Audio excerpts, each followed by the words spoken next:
नमस्कार प्रेक्षकांनो, ठरलं तर मग या मालिकेच्या येणाऱ्या भागामध्ये जबरदस्त असा ट्विस्ट येणार आहे. तर प्रेक्षकांनो, इथे आता येणाऱ्या भागामध्ये नागराज स्वतःची कातडी वाचवण्यासाठी प्रिया तन्वी नसल्याचं सगळ्यांना सांगणार असतो. त्याचबरोबर प्रेक्षकांनो, इथे आता सायलीने 100 दिवसाचं चॅलेंज घेतलेलं असतं. ती म्हणते की 100 दिवसांमध्ये मी आता प्रियाच्या सत्याचा शोध घेणार. 100 दिवसांच्या आत खरी तन्वी जी कोणी आहे ना, तिला सगळ्यांच्या समोर आणण्याचा प्रयत्न करणार. त्यामुळे प्रेक्षकांनो, येणाऱ्या भागामध्ये इथे आता कशा पद्धतीने सायली 100 दिवसाचे चॅलेंज पूर्ण करते, ती स्वतःच तन्वी आहे हे कशा पद्धतीने शोधून काढते, आपण आता सविस्तरपणे बघूया. तर प्रेक्षकांनो, आपण बघितलं, सुमनने सायली अर्जुनला सगळं काही सांगितलंय की तिला नागराज किल्लेदारने किडनॅप केलं होतं. महिपतला सुद्धा त्यानेच किडनॅप केलं होतं. त्यानंतर मी महिपतला मदत केली इथून पळून जाण्यासाठी. त्याचबरोबर 22 वर्षांपूर्वी घडलेल्या अपघाताच्या मागे नागराजचा हात आहे. या सगळ्या गोष्टी क्लिअर असतात. पण पुरावा काय? म्हणजे नक्कीच इथे काहीतरी पुरावा हवा आहे ना सिद्ध करण्यासाठी की नागराज इथे गुन्हेगार आहे म्हणून. फक्त त्याच्या विरोधात साक्ष दिली म्हणजे तो गुन्हेगार ठरत नाही. तो खोटं बोलू शकतो की मी असं काही केलेलंच नाही आहे. मग काहीतरी लिखाटिपा हवा, एखादं फुटेज हवं, एखादा पुरावा हवा आहे जे ते लोक सादर करू शकतात. आणि तेव्हा प्रेक्षकांनो, इथे आता सायली म्हणत असते की नागराज काकांनी हे सगळं केलं आहे, पण त्यांच्या विरोधामध्ये आता पुरावे कसे काय शोधायचे? त्यांनी काही पुरावाच ठेवलेला नाही आहे. आणि तेव्हा प्रेक्षकांनो, इथे आता नागराजने प्रियाला भेटायला बोलवलेलं असतं. कारण सायली अर्जुनने आणि सुमनने एक नाटक केलेलं असतं. जर तुम्हाला त्या घरामध्ये सेफ राहायचं असेल, तुम्हाला इथे स्वतःला नागराजपासून लांब ठेवायचं असेल, तर तुम्ही थोडंफार वेडं होण्याचं नाटक करा. तुम्हाला त्या घरामध्ये नागराज काका काहीसुद्धा करणार नाही. तुम्ही फक्त वेडं असण्याचं थोडंफार नाटक करा. आणि सुमन तेच करते. नागराजला वाटतं की चला, सुमनची आता मनस्थिती बिघडली, तिने आता कितीही बिघडू दे, फक्त माझ्याबद्दलचं सत्य कोणालाही सांगू नये अशी माझी इच्छा आहे. बाकी तिला जसं राहायचं आहे तसं राहू दे, असं नागराज म्हणतो. तेव्हा तो प्रियाला फोन करतो आणि म्हणतो, एक काम कर, उद्याच्या उद्या मला भेटायला ये, मला तुला महत्त्वाचं काम द्यायचं आहे. प्रियाची लागलेली असते वाट, कारण प्रियाचं भांडं फुटलेलं असतं. इथे सायलीने बनवलेलं जेवण संपूर्णपणे आता तिने कचऱ्याच्या इथे डब्यात टाकलेलं असतं. आणि तो व्हिडिओ सायलीने खूपच हुशारीने इथे अश्विन आणि संपूर्ण घरातल्या लोकांना दाखवलेला असतो. त्यामुळे प्रिया स्वतःच तोंडावरती पडलेली असते. अश्विनच्या नजरेतसुद्धा ती पडलेली असते. तेव्हा प्रेक्षकांनो, अश्विन प्रियावरती इतका चिडतो, इतका रागवतो की तिला शिक्षा देतो. आज दिवसभर तू उपाशी राहायचं, अजिबात जेवायचं नाही. आणि त्यानंतर प्रिया आता इथे नाटकाला सुरुवात करते. चांगली सून, चांगली बायको बनायचं नाटक करत असते. ती इथे उपमा आता बनवत असते सगळ्यांसाठी. अर्जुन म्हणतो, किती उपमा बनवते, म्हणजे आजसुद्धा उपास करावी लागणार की काय?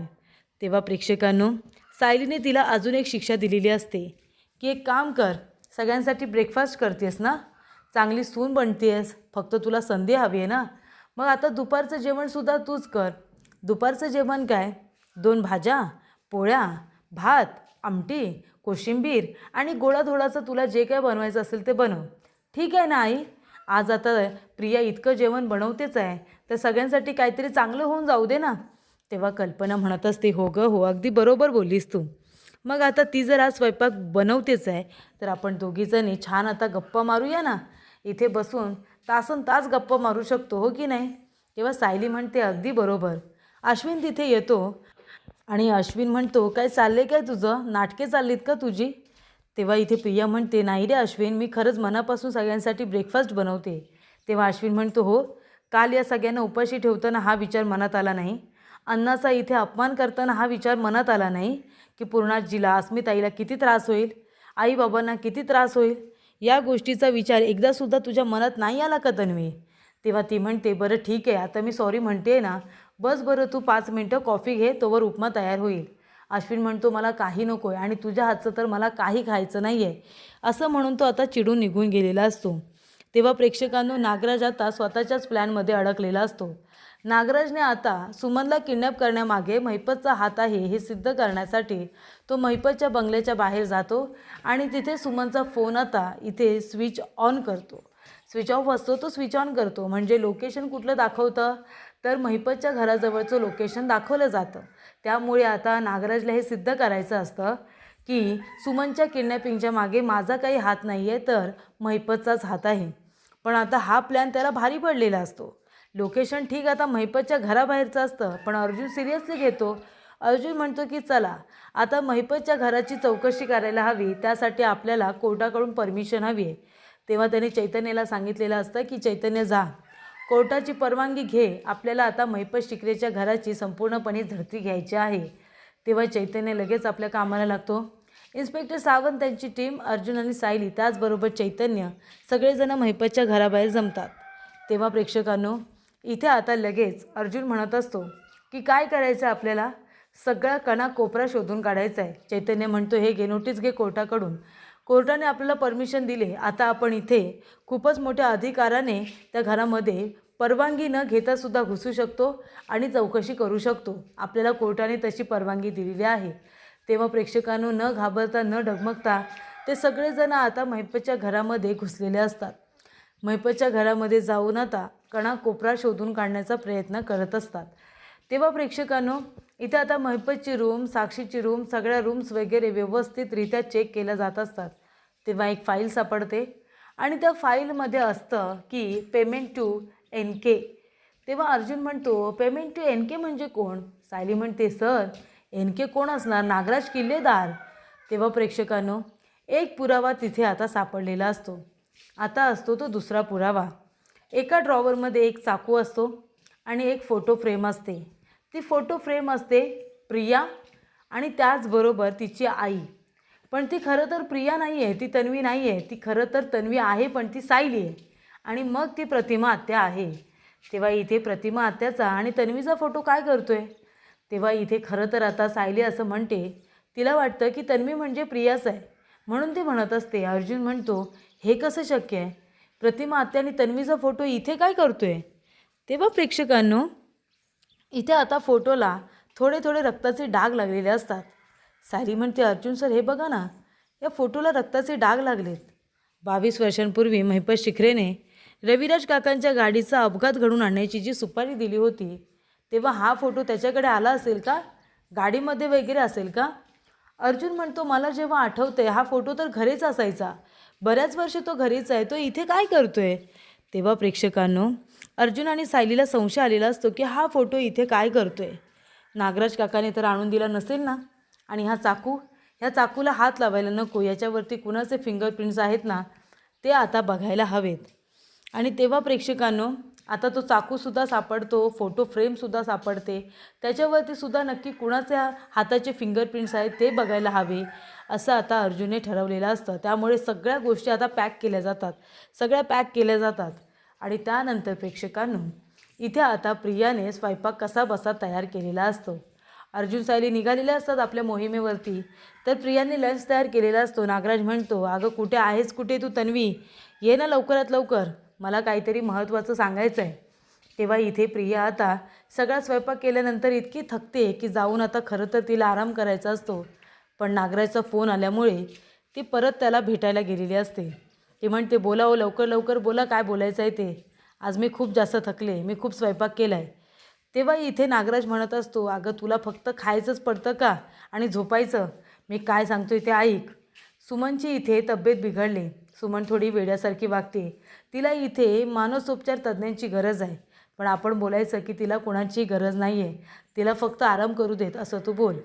तेव्हा प्रेक्षकांनो, अर्जुनने हा सल्ला रविराज काकांना दिलेला असतो की तिला आपण मानसोपचार तज्ज्ञांना दाखवूया, आणि रविराज काकांना सुद्धा तेच वाटत असतं की आपण माझ्या मैत्रिणीला दाखवूया म्हणून. पण इथे आता नागराजची इच्छा नसते, त्याला असं वाटत असतं की आजारी आहे ना, तीच गोष्ट चांगली, हिला आजारीच राहू दे. पण त्यानंतर प्रेक्षकांनो, सुमनला आता नागराजचा खरा चेहरा दिसत असतो. तो जेवढा इथे धीट आहे असं दाखवण्याचा प्रयत्न करत असतो, तेवढाच तो खूप मोठा खाबरा आहे, या गोष्टीची प्रचिती तिला आलेली असते. तेव्हा प्रेक्षकांनो, इथे आता सगळ्या गोष्टी व्यवस्थित होत असतात. नागराजच्या विरोधामध्ये पुरावे मिळालेले असतात. तेव्हा नागराज म्हणत असतो की एक गोष्ट लक्षात ठेव प्रिया, जर मी अडकलो तर मी तुझंसुद्धा नाव सांगेन. काहीही झालं तरी मला अडकू द्यायचं नाही. मला प्रोटेक्ट करण्यासाठी, सपोर्ट करण्यासाठी तू उभं राहायचं. आणि जर तसं नाही झालं तर तुझं काही मात्र खरं नाही, मी आधीच सांगतो आहे. जर मी इथे स्वतः डुबलो ना तर तुम्हाला सगळ्यांना घेऊन डुबणार हे मात्र नक्की. कुणालासुद्धा मी इथे शांतपणे जगू देणार नाही आहे. त्यामुळे जर मी जेलमध्ये गेलो तर तुम्हाला सगळ्यांना जेलमध्ये जावं लागेल. या गोष्टीची आता गॅरंटी इथे आता नागराजने दिलेली असते. जर मी जेलमध्ये गेलो तर तुम्हीसुद्धा सगळ्यांनी जायचं. आणि तेव्हा प्रेक्षकांनो, इथे नागराज आता घाबरलेला असतो की जर कुणाला कळलं की या सगळ्याच्या मागे मी आहे तर माझं मात्र काही खरं नाही. पण तेव्हा प्रेक्षकांनो, अर्जुन इथे नागराजच्या विरोधातच सगळे पुरावे गोळा करत असतो. एक एक पुरावासुद्धा तो सोडायला तयार नसतो, कारण त्याला नागराजला या प्रकरणामध्ये फुल प्रूफ प्लॅनिंग करून आता अडकवायचं असतं. त्यानंतर प्रेक्षकांनो, नागराज तर आता गुन्हेगार आहे सिद्ध होणारच असतं. पण महिपतचं काय? महिपत तर काहीच बोलायला तयार झालेला नसतो. तेव्हा अर्जुन महिपतला भेटायला जातो आणि म्हणतो की हे बघ महिपत, आम्ही आता मूळ सूत्रधारापर्यंतसुद्धा लवकरच पोचू. मग त्यानंतर तुझं मात्र काही खरं नाही आहे. मी तुला आता शेवटचं विचारतो, तू जर त्या माणसाचं नाव सांगितलंस ना, जे की मला माहिती आहे, फक्त मला तुझ्या तोंडून एकदा ऐकायचं आहे. आणि जर तू सांगितलंस ना तर मी तुझी स्वतः शिक्षा कमी करेन. मी तुला इथे वचन देतो, मी रिक्वेस्ट करेन इथे सरकारला तुझी शिक्षा कमी करण्यासाठी. पण तू त्या व्यक्तीचं नाव घे. महिपत आता त्या व्यक्तीचं नाव घ्यायला तयार नसतो. पण प्रेक्षकांनो, ती व्यक्ती आहे नागराज आणि प्रिया. हे दोघेजणं आता इथे खूपच जास्त सगळ्यांच्या भावनांशी खेळत आहेत, सगळ्यांना फसवत आहेत. आणि तेव्हा प्रेक्षकांनो, इथे आता नागराजला अडकवण्याचा जो काही इथे सगळ्यांचा प्लॅन आहे तो सफल झालेला असतो. नागराजचा इथे सगळ्यांनी आता पाणउतारा केलेला असतो.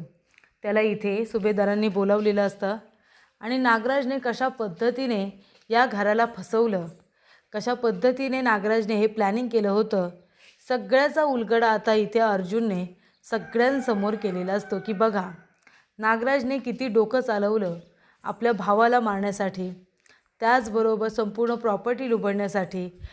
आणि सगळं काही करून सवरून मी किती चांगला आहे हे सुद्धा आपल्याला सातत्याने दाखवून देणं खूप कठीण गोष्ट आहे, नाही का नागराज काका? तेव्हा इथे अर्जुन म्हणतो, नागराज काका, महिपतच्या घरामध्ये इथे आता प्रतिमा आत्या, तन्वीचा फोटो सापडतो, एक चाकू सापडला आहे, त्याचबरोबर तुझ्या काही वस्तूसुद्धा सापडल्यात आणि एक पेमेंट रिसिप्टसुद्धा सापडली आहे. तेव्हा प्रेक्षकांनो, सगळे पुरावे आता अर्जुन नागराजच्या समोर दाखवतो. तेव्हा इथे रविराज काका म्हणतात की तरीच तो व्हिडिओ तुझ्या मोबाईलमध्ये होता. महिपतला तू विनाकारण बदनाम करतोयस रे. सुमनच्या किडनॅपिंगच्या मागे खरा मास्टरमाइंड, खरा मूळ सूत्रधार तूच आहेस असं मला वाटतं. तेव्हा प्रेक्षकांनो, नागराजला आता अडकवलेलं असतं. प्रिया बाजूला उभी राहून तमाशा बघत असते. आणि तेव्हा प्रेक्षकांनो, महिपतने सुद्धा हिंट दिलेली असते की मी काही केलेलं नाही आहे, जे काही केलं आहे ते नागराज किल्लेदार. तेव्हा प्रेक्षकांनो, अर्जुन आता सगळ्यांच्या समोर नागराज किल्लेदारचं नाव घेतो. आणि तेव्हा प्रेक्षकांनो, इथे आता लगेचच नागराज म्हणत असतो, हो का, तुम्हाला सगळ्यांना मी खरंच गुन्हेगार वाटतोय? तेव्हा इथे सगळेजण म्हणतात की हो, तूच गुन्हेगार आहेस, आम्हाला माहिती आहे, हे सगळं तूच केलेलं आहेस. आणि तेव्हा प्रेक्षकांनो, नागराज किल्लेदाराचं भांडं हे अर्जुन सायलीने सगळ्यांच्या समोर आता फोडलेलं असतं. जसं त्यांना कळतं की सगळं नागराजने केले, तसं आता नागराजचं नाव समोर आलेलं असतं. तेव्हा इथे आता नागराज पूर्णपणे फसलेला असतो. पण त्याने आता प्रियाला सांगितलेलं असतं की मी आता स्वतःला वाचवण्यासाठी तुझा बळी द्यायलासुद्धा मागे पुढे बघणार नाही. तेव्हा नागराज म्हणतो, हे सगळं या प्रियाने केले हे सगळं, मी काही केलेलं नाही आहे, हे सगळं ह्या मुलीने केले. ती म्हणते, काका अहो काय बोलताय, मी का असं करेन? तेव्हा नागराज म्हणतो, ही तुमची तन्वी नाही आहे ही तन्वी तुमची, ही खोटारडी एक फ्रॉड मुलगी आहे, ही तन्वी नाही आहे, मी खरंच सांगतोय.